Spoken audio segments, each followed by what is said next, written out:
સુરેન્દ્રનગરના ચૂડામાં કેજીબીવી વિદ્યાલયમાં food poisoning. શાળામાં અભ્યાસ કરતી 60થી વધુ વિદ્યાર્થીનીને ફૂડ પોઈઝનિંગની અસર થઈ છે. શાળામાં અપાયેલું ભોજન જમ્યા પછી વિદ્યાર્થીનીઓની તબિયત લથડી.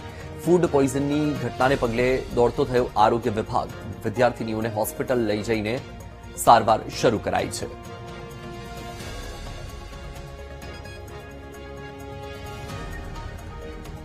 વધુ માહિતી આપી રહ્યા છે સંવાદદાતા સચિન.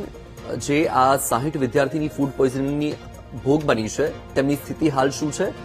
શાળા તરફથી કોઈ નિવેદન, તબીબનું શું કહેવું છે, શું માહિતી?